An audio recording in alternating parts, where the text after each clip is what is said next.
The day I found out my wife was pregnant should have been the happiest moment of my life. Instead, it marked the beginning of a nightmare. My world turned upside down when, 9 months later, a single DNA test shattered every belief I had in our marriage. What do you do when you realize the child you've been eagerly waiting to welcome into the world isn't yours? Worse yet, what do you do when you uncover the betrayal that's been happening right under your nose? Everything started on an ordinary Tuesday evening. The sun was setting, casting a golden hue over the suburban streets outside. My wife, Claire, walked into the living room holding a small white stick in her hand, her eyes wide and sparkling. She looked different. Radiant. I didn't register the object at first, but when she handed it to me, my heart skipped a beat. 2 clear pink lines stared back at me, a positive pregnancy test. "Are you serious?" I asked, voice trembling between excitement and disbelief. Claire smiled. "Yes, Adam. We're going to be parents." At that moment, I could have sworn the universe had finally aligned for us. We had been married for 5 years, and while we hadn't been actively trying for children, we talked about starting a family. It seemed like fate had made the decision for us. I wrapped her in my arms, feeling her heartbeat against mine, and whispered, "This is the best news ever." For the next few days, my world revolved around this new reality: appointments, planning, baby names, and imagining the future. I even started converting my office into a nursery, something Claire joked I was overexcited about. What I didn't realize was that a shadow loomed over us. And soon, it would consume everything I held dear. A month into the pregnancy, things began to change between us. Claire started working later and later, citing new projects and responsibilities at her job. At first, I was supportive. After all, she had always been ambitious and dedicated to her career. But soon, the late nights became more frequent, and so did the excuses. When I asked her about it, she brushed me off. "Adam, we need the money with the baby coming," she said, irritation flashing in her eyes. "I'm just trying to secure our future." She wasn't wrong. But there was something off about the way she said it. Her tone, her posture, there was a distance growing between us, and I couldn't figure out why. It wasn't long before I began noticing other changes too. Claire, who once shared every detail of her day with me, had become closed off. Our conversations became shallow, focused on mundane tasks rather than the excitement of the pregnancy.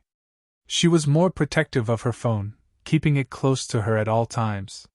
When I asked her if anything was wrong, she would get defensive, accusing me of being paranoid. "You're just imagining things, Adam. I'm tired from work and pregnancy. That's it." But deep down, I felt that something wasn't right. As Claire's pregnancy progressed, so did the rift between us. The intimacy that once defined our relationship seemed to vanish, replaced by awkward silences and half-hearted smiles.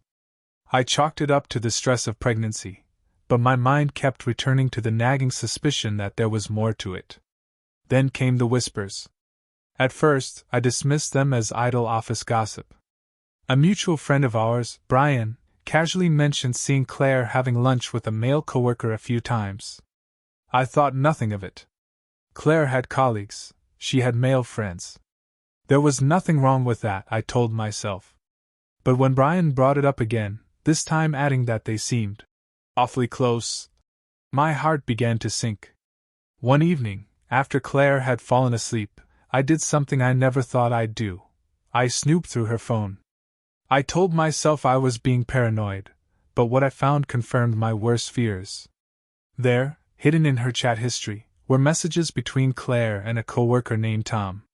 They weren't explicit, but the tone was unmistakably flirty, intimate even. Inside jokes, late-night conversations, and texts about staying late after work. 2. Finish the project. There was one message that froze my blood. "Last night was amazing. Can't stop thinking about you." The timestamp was from a night she had come home claiming to have been working late. I felt nauseous, my stomach churning as the weight of betrayal settled in. But I needed proof. I needed more than just a suspicion. The following week, I couldn't shake the anxiety that had gripped my soul. I could hardly look Claire in the eye, but I knew I had to confront her. One evening, I finally mustered the courage. "Claire, we need to talk," I said, my voice trembling. She was sitting on the couch, scrolling through her phone. She looked up, and I could see the guarded expression immediately come over her face. "What's going on?" she asked, her tone defensive.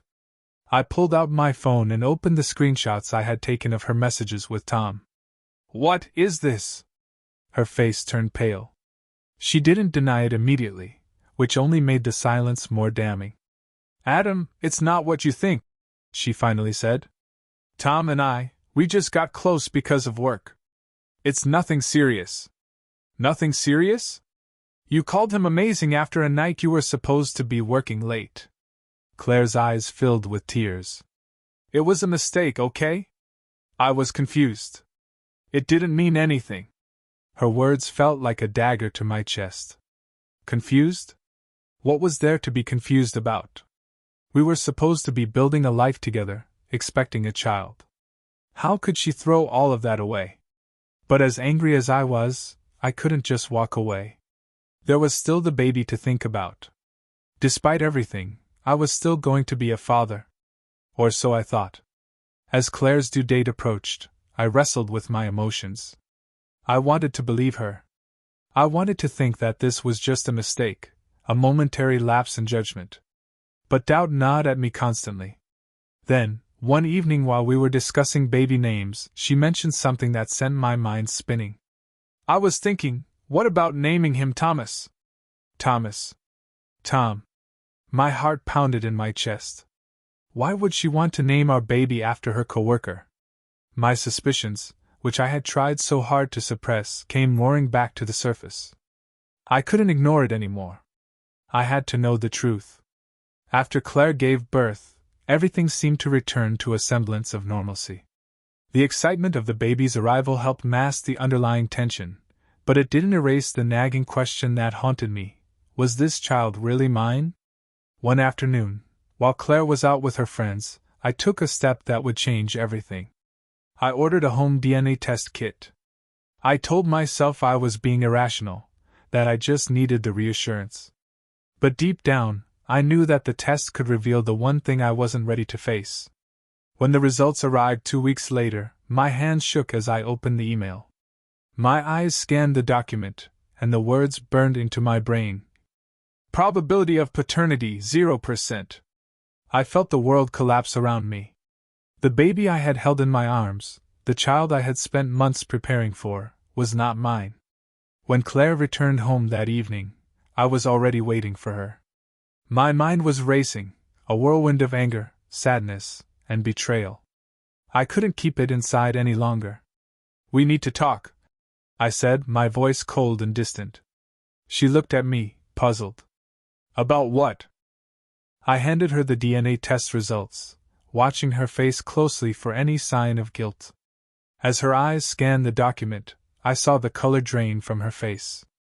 "Adam, I can explain." "Explain what?" "That you've been lying to me for months? That the baby I've been caring for isn't mine?"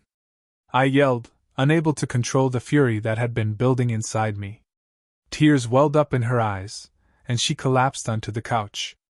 "I'm so sorry," she whispered, her voice barely audible. "It wasn't supposed to happen like this." "Then how was it supposed to happen, Claire?" I demanded. "Were you ever going to tell me? Or were you just hoping I'd never find out?" She buried her face in her hands, sobbing. "I didn't know what to do. Tom and it just happened. I never meant to hurt you, Adam. I never meant for any of this to happen." I couldn't believe what I was hearing.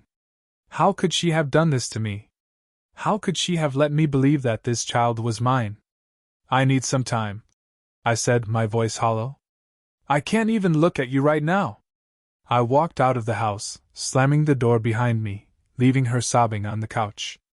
I drove aimlessly that night, my hands gripping the steering wheel so tightly they hurt. My mind was a storm of rage, betrayal, and confusion. Every image of Claire that flashed in my head was tainted now. The woman I thought I knew was a stranger. How had we gotten here? I felt hollow, like someone had ripped my soul out and left me to crumble. I pulled over to a desolate parking lot at the edge of town.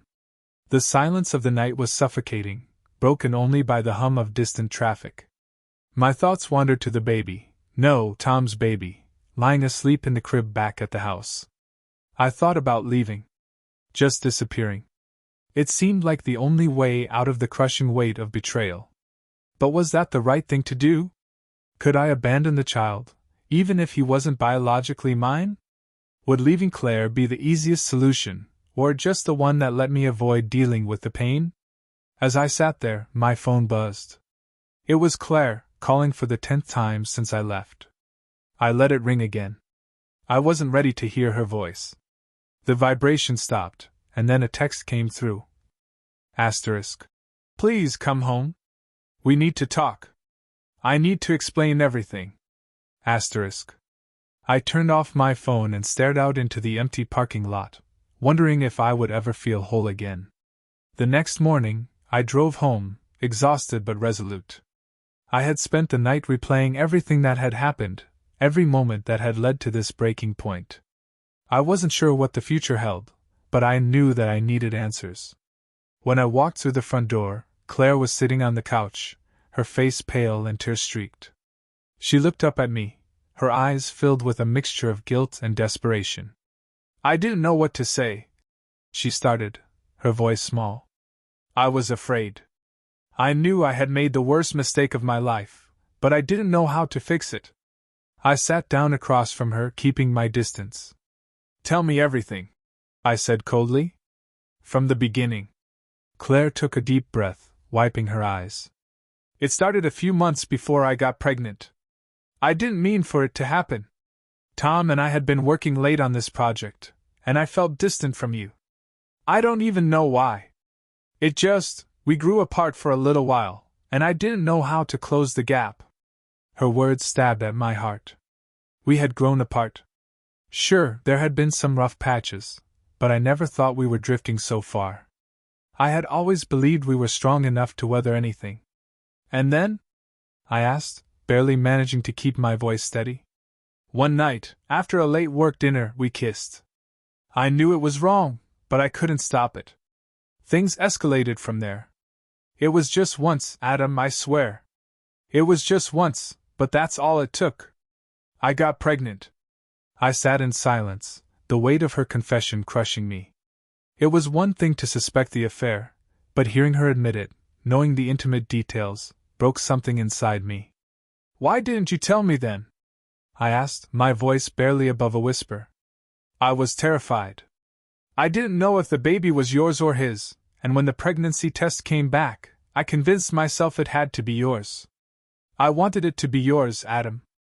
I told myself that I could just forget about everything, and we could move on. But then... Her voice trailed off, and I finished the sentence for her. But then the baby was born, and he didn't look like me. And now we're here. She nodded, tears streaming down her face. I didn't know what to do. The room was filled with silence, broken only by Claire's soft sobs. I looked at her, the woman I had loved for so many years, and I felt nothing but a hollow emptiness. How could I ever trust her again? How could we ever rebuild after this? What about Tom? I asked, my voice flat. Does he know? Claire hesitated. No. I never told him. He doesn't know that the baby is his. That revelation hit me like a punch to the gut. Tom didn't even know he had a son. He was out there, living his life, completely unaware of the consequences of that one night with Claire. I don't know what to do, Claire whispered. I don't want to lose you, Adam. I know I messed up. I know I hurt you more than I can ever make up for, but I want to try. I want us to be a family. You, me, and the baby. The baby? Could I do that? Could I raise a child that wasn't mine, knowing every time I looked at him that he was the result of Claire's betrayal? Could I forgive her, or was the damage too deep? I need time, I said, my voice barely holding together. I don't know if I can do this. Claire nodded, her tears falling silently. Take all the time you need. I'll wait. I'll do anything to fix this. The days that followed were a blur. I moved into the guest room, unable to bear sleeping in the same bed as Claire. We barely spoke, the house filled with a heavy, oppressive silence. I went through the motions of life, going to work, coming home, and trying to wrap my mind around the reality I now lived in. Every time I saw the baby, my heart ached. He was innocent in all of this, yet every time I looked at him, I was reminded of what Claire had done. He wasn't mine, but he also didn't deserve to be punished for that. I found myself torn between anger and compassion, guilt and heartbreak. Then came the inevitable confrontation with Tom. I wasn't sure if I wanted to confront him, but I knew I had to. He was the child's biological father, and he deserved to know the truth, no matter how much it pained me. I found myself standing outside his office building one afternoon, the weight of what I was about to do pressing down on my chest. I hadn't told Claire I was meeting him. I wasn't even sure what I was going to say. Tom stepped out of the building, looking tired but content, the way someone does when they have no idea the world is about to collapse around them. "Tom!" I called out, my voice tight. He looked up, surprised to see me. "Adam? What are you doing here?" "We need to talk," I said, motioning for him to step aside. He looked confused, but followed me to a nearby bench. I took a deep breath, the words catching in my throat. "This is about Claire. And the baby."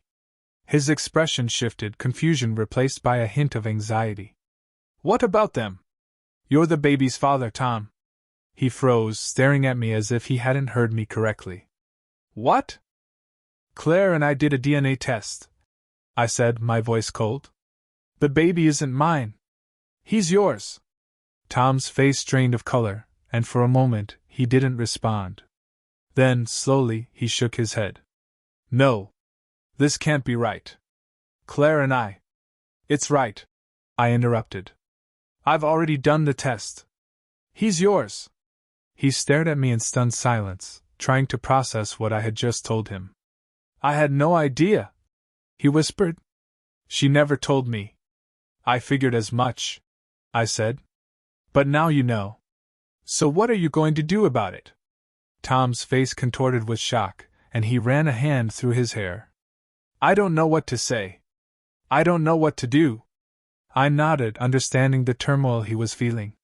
But my empathy was short-lived. "You have a choice to make," I said coldly. "You can step up and take responsibility for your son, or you can walk away. But whatever you decide, I need to know." Tom looked at me, his eyes filled with regret. "I never wanted this to happen. I care about Claire, but I never intended for things to go this far. I don't even know if I'm ready to be a father." "Well, you don't have much of a choice now," I said, my voice bitter. "You have a son, and he deserves to know his father, whether you're ready or not." Tom swallowed hard, looking lost. "I'll need time to figure this out," he said. "I don't know how to handle something like this." "None of us do," I muttered. "But you better make a decision soon." The silence in the house became unbearable. Every day, the tension between Claire and me grew, festering like a wound that wouldn't heal. The nights stretched on endlessly, each one colder than the last. We avoided eye contact, our conversations reduced to polite necessities about the baby, dinner, or mundane tasks. But nothing could mask the betrayal that hung between us. One evening I came home from work and found Claire in the nursery, rocking the baby to sleep. She looked tired, worn down from carrying the weight of her guilt and our fractured relationship. I watched her silently from the doorway for a moment, my heart conflicted. On one hand, I saw the woman I had fallen in love with, who had stood by me through so many trials before this. On the other hand, I saw the person who had shattered my trust, whose actions had ripped my life apart. That night, something inside me snapped. "I can't do this anymore," I said, my voice low but firm. Claire looked up from the baby, her eyes wide with fear. "Adam, please."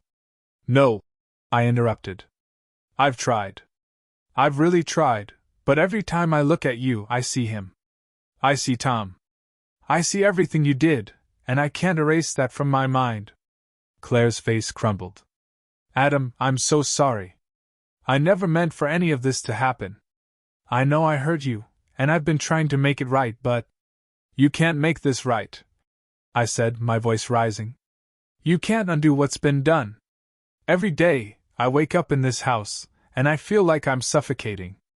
I look at that baby, and as much as I tried to convince myself otherwise, I know he's not mine. Claire sobbed, holding the baby tighter.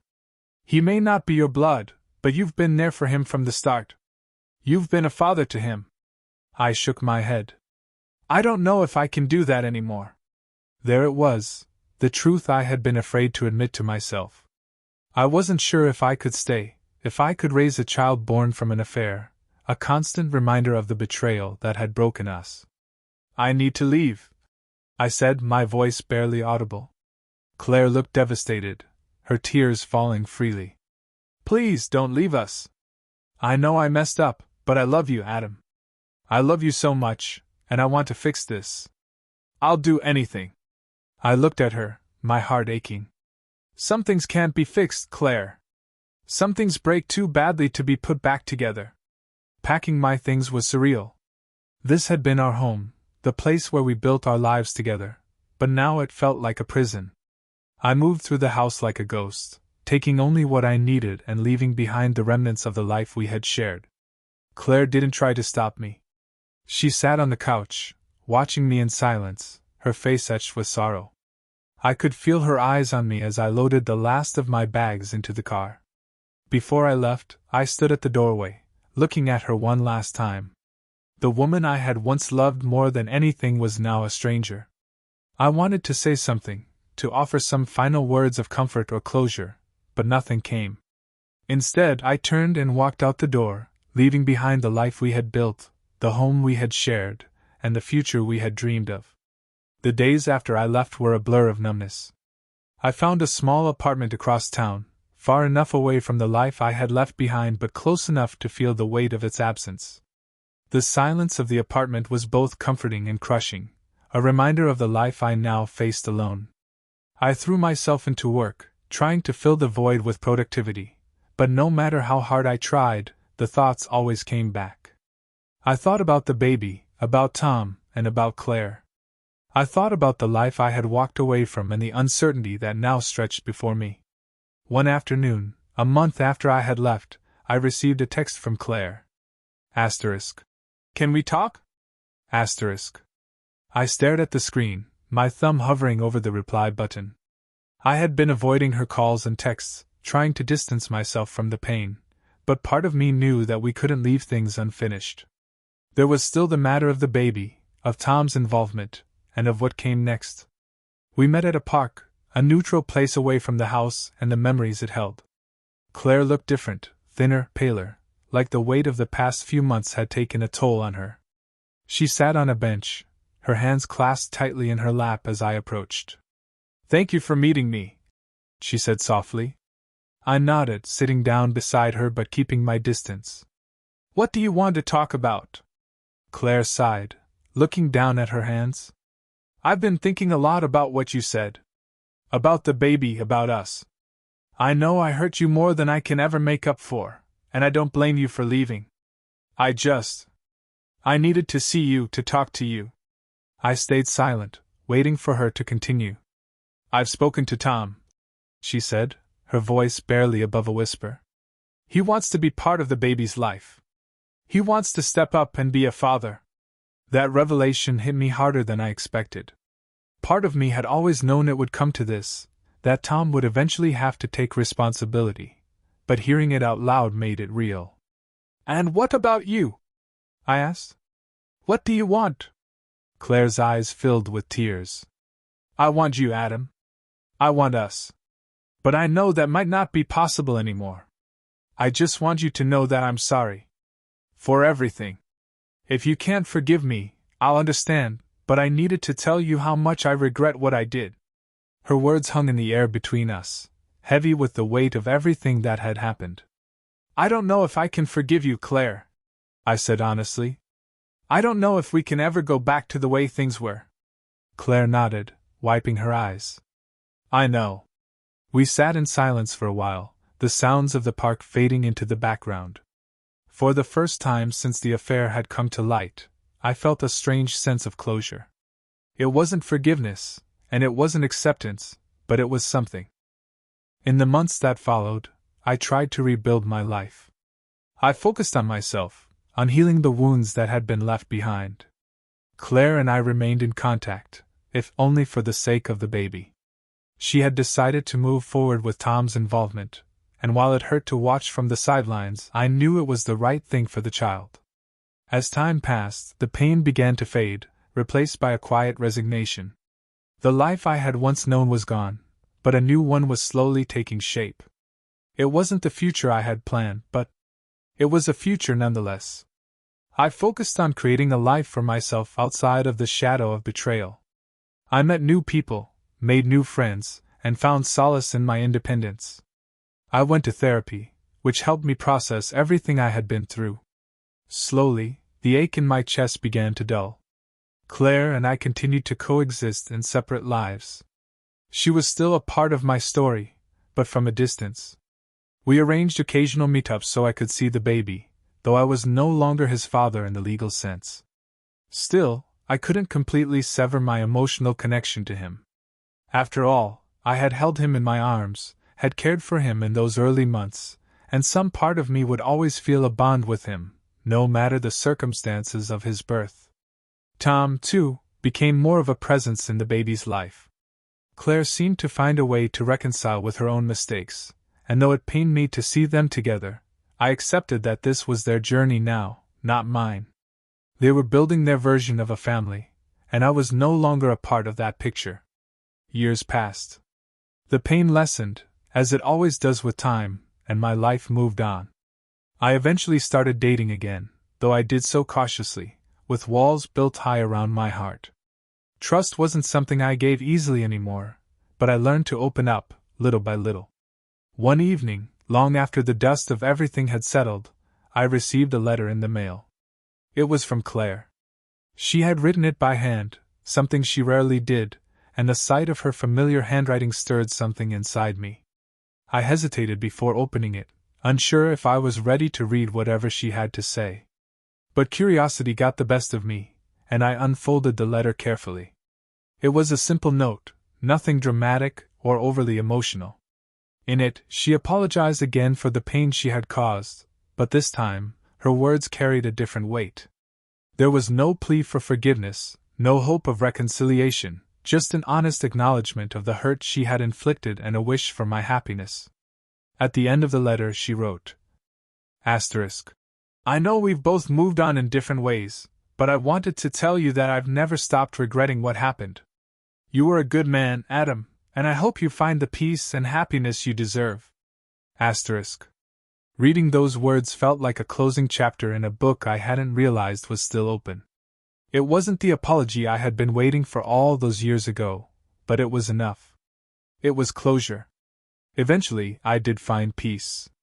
I found someone who accepted me, scars and all, and we built something new together. It wasn't perfect, and there were days when the old wounds still throbbed, but it was real. And it was mine. Claire's child grew up, and though I wasn't a father to him, I kept track of his life from a distance. I watched as he grew into a little boy, and then into a young man. He had Tom's eyes, but there was something about him that reminded me of those first few months, when I had held him and thought he was mine. Life didn't go the way I had planned, but in the end, I learned to live with that. I learned that people make mistakes, sometimes catastrophic ones, and that betrayal can change everything in an instant. But I also learned that healing is possible, even if it takes years. Even if it doesn't look the way you thought it would. And so, as I moved forward into a future that was different from what I had imagined, I found peace in the understanding that I had survived. I had come out the other side, not unscathed, but stronger for it. Looking back now, I can't say I regret the path my life has taken. The pain, the betrayal, the heartbreak, they were all part of the journey. They shaped me into the person I am today, someone who knows the value of trust, the importance of self-worth, and the strength it takes to walk away when things are beyond repair. Forgiving Claire didn't mean forgetting, nor did it mean erasing what had happened.